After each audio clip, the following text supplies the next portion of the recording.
From the radio-based instruction of the Department of Education, Division of Tagum City, Magugpo Pilot Central Elementary School, we are giving you the quality education in terms of literacy on air. We are giving you our full of service in teaching even in this time of COVID-19 pandemic. Broadcasting from Charm Radio 103.9 FM, where your heart belongs. This is your School on the Air in English 6. Good day to our amazing grade 6 pupils. Welcome to the second episode of Quarter 3 School on the Air program, where you can enjoy and experience a mind-blowing series of activities with us. From Magugpo Pilot Central Elementary School, this is your host, Teacher Jade Anthony Bancolita. Before we start with our lesson for today, let me share to you a beautiful lines from the movie The Sword in the Stone. It's up to you how far you go. If you don't try, you'll never know. So kids, relax and take a deep breath as we discover together this exciting and challenging episode that will feed our brain with lots of information. Kids, are you ready? Be sure you are in a comfortable place as you listen to the discussion with our radio teacher for today. Your radio teacher will help you in answering some activities found in your module.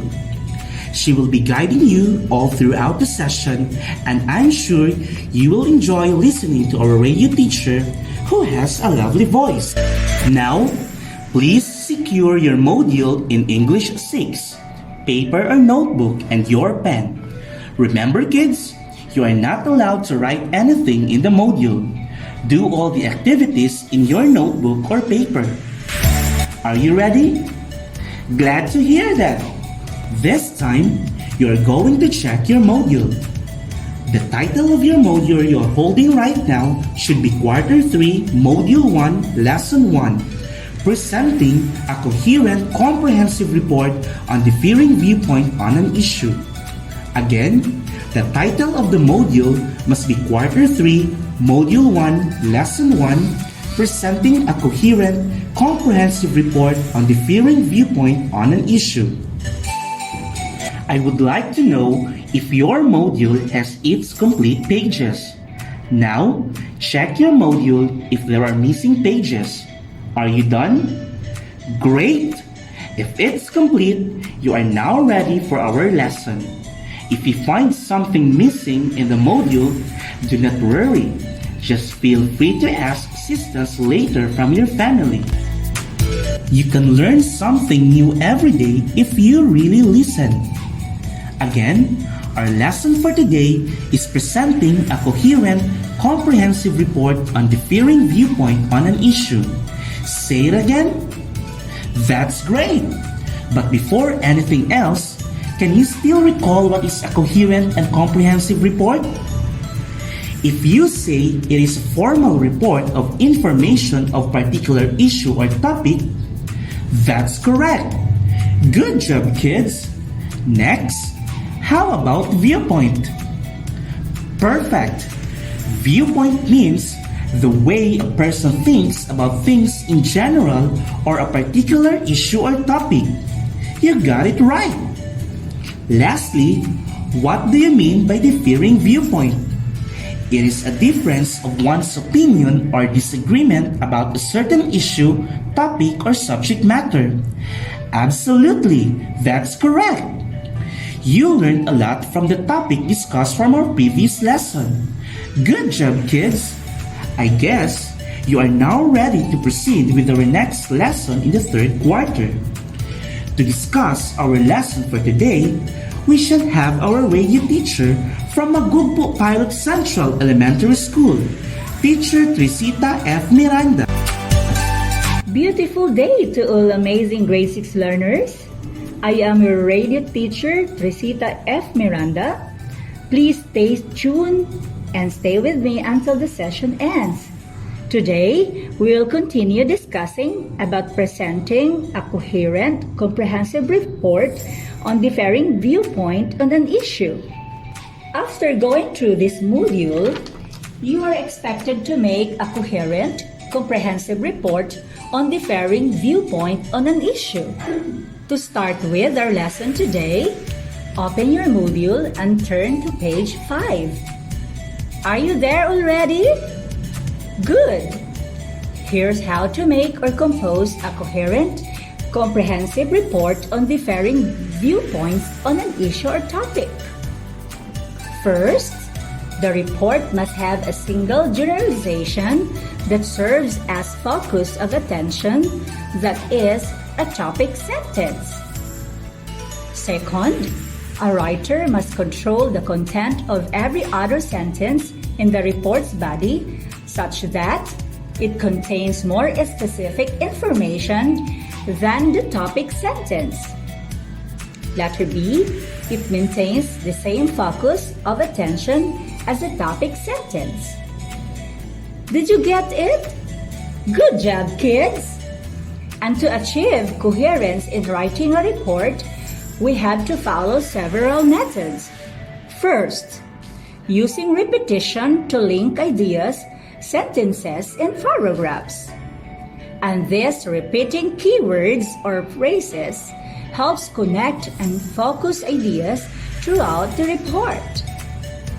Second, using transitional expressions to link ideas, sentences, and paragraphs. These transitional expressions such as however, because, therefore, and in addition are used to establish relationships between ideas, sentences, and paragraphs. They serve as signals to let the reader know the previous idea, sentence, or paragraph is connected to what it follows. Third, using pronouns to link sentences. These pronouns are used to link or connect sentences by referring to preceding nouns and pronouns. And fourth, using synonyms to link ideas and create variety. Synonyms are words that have the same meaning as another word. They provide alternative word and choices that can add variety to the report and can help eliminate unnecessary repetition. Lastly, using parallel structures to link ideas, sentences, and paragraphs. Again, what are the methods used in achieving coherence in writing a report? Amazing! You are correct! How about in making a report? All you have to do is, you must follow this simple format. First and foremost, your report must have an introduction. This part of the report introduces or gives a brief explanation about the issue or topic. This is where you express your viewpoint. Next, body of the paragraph. This part of the report explains and gives specific information about the issue or topic. It discusses your opinion or viewpoint about the issue. You may agree or disagree and consists of one or more paragraphs. And lastly, the conclusion. It is the last part of the paragraph of the report where it gives the reader a final and interesting point to think or ponder about the issue or topic. It is usually starts with adverbial conjunctions such as in conclusion, therefore, as expressed, finally, lastly, as a result, in general, and to sum up. Kids, it's easy, right? But you need more practice to make a comprehensive report. It takes time to acquire skills in organizing ideas and writing a simple paragraph, but if you have the will, you can do it. A saying that goes, if you are not willing to learn, no one can help you. If you are determined to learn, No one can stop you. Again, kids, what are the parts of a report? Awesome! If your answers are introduction, body, and conclusion. That's correct. You are really listening to me attentively. Good job, kids! At this juncture, let us answer Activity 3, page 10. Arrange the sentences to make a coherent report. Use letters A to J in answering the activity. Are you ready, kids? Great! Let's begin. If you answer letters C, A, B, F, G, D, J, I, E, and H, perfect! If you were able to get 8 to 10 points, congratulations, kids! It means you really understand our lesson for today. If you got 5 to 7 points, you still did a good job, but you have to study more so that next time you can have a perfect score. Thank you so much, Teacher Tresita, for that comprehensive discussion. I'm pretty sure all our grade 6 learners have a wonderful time listening with you. Earlier, Teacher Tresita discussed about presenting a coherent, comprehensive report on the varying viewpoint on an issue, specifically on making a coherent, comprehensive report on the varying viewpoint on an issue. Let us have some recap from the discussion and let's see if you were really taking down notes while listening to Teacher Tresita. Please go over your notes and module. In composing a coherent, comprehensive report on the varying viewpoints on an issue or topic, what do you remember? First, the report must have a single generalization that serves as a focus of attention, that is, a topic sentence. Second, a writer must control the content of every other sentence in every report's body such that A. It contains more specific information than the topic sentence, and B. It maintains the same focus of attention as the topic sentence. You got it right, kids! Good job! Can you think of 5 methods used to achieve coherence? Number 1. Using repetition to link ideas, sentences, and paragraphs. And this repeating keywords or phrases helps connect and focus ideas throughout the report. Number 2. Using transitional expressions to link ideas, sentences, and paragraphs. These transitional expressions such as however, because, therefore, and in addition are used to establish relationships between ideas, sentences, and paragraphs. They serve as signals to let the reader know the previous idea, sentence, or paragraph is connected to what it follows. Number 3.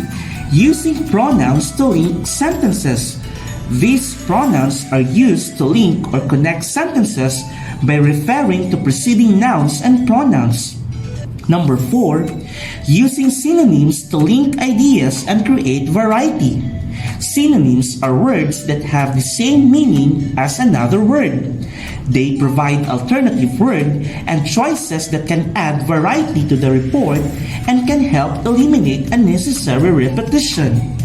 Number 5. Using parallel structures to link ideas, sentences, and paragraphs.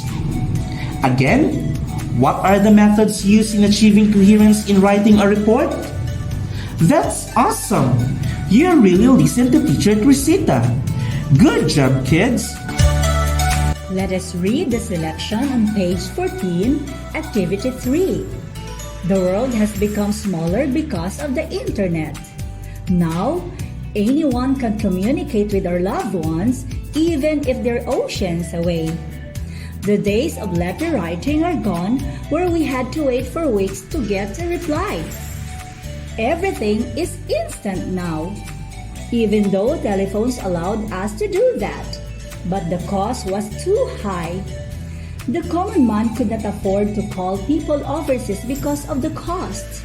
However, the internet changed that. Communicating with people both near and far is now easy and affordable. We can send emails and chat with them through an instant messaging apps. We may also do video call, which allow us to see them clearly, though we're miles away. Furthermore, we can now get instant news updates from all over the continents. The moment anything takes place anywhere, we get to know about it. In addition, we are informed about the natural calamities within the correct time. Thus, we see how the internet has evolved and made our lives easy in various ways.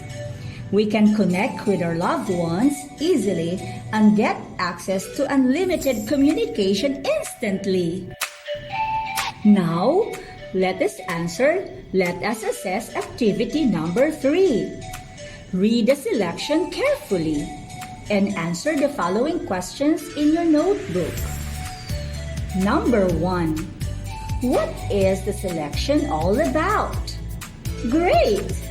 Based on the selection, the way we communicate through the use of internet. Number 2. How does the internet help in communicating? Amazing! It helps in communicating through video call, private message, chat, and electronic mails. Number 3. If you are to choose, would you prefer letter writing way of communicating or through internet? You may have a varied answers on this question. It's reality that most of us prefer communicating via internet. And nowadays, only few prefer letter writing as a means of communicating someone. We have the same idea. Great! Number 4. What do you think is the advantage and disadvantage in relying too much on the internet in communicating? Its benefit is communication is fast and easy. However, its drawback is that physical conversation between family members is rarely observed, since members of the family are glued to their gadgets, preventing emotional connection between family members. Have you observed it at home, kids? Always bear in mind that we should spend quality time with your loved ones. Your answers are all correct. Number 5. What is your viewpoint about this statement? The world has become smaller because of the internet.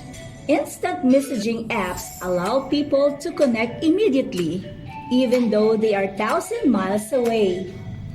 You have great idea, kids! Amazing! All your answers are correct. If you are able to get 4 to 5 points, congratulations, kids! It means you really understand our lesson for today. If you got 2 to 3 points, you still did a good job, but you have to study more so that next time you can have a perfect score. Thank you so much, Teacher Tresita, for that meaningful discussion. Now that we are done with our lesson, I hope that you learned something new from our School on the Air's episode. Remember, you are still going to continue answering the other parts of the module to further enhance your skills on the lesson today. Kids, do not forget that when answering your module, you have to follow the directions carefully. If you have a hard time in understanding the directions, ask some help from your family, or you may also call your teacher if you need some help. Learning will begin in these unprecedented times. As we struggle with this global pandemic, it is important to have high-quality education.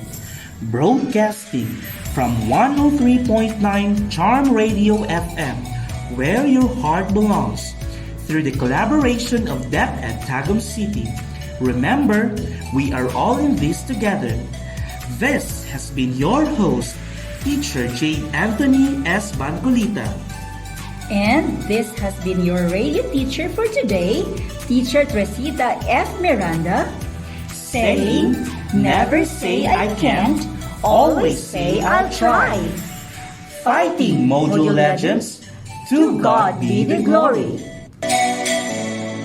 Ah.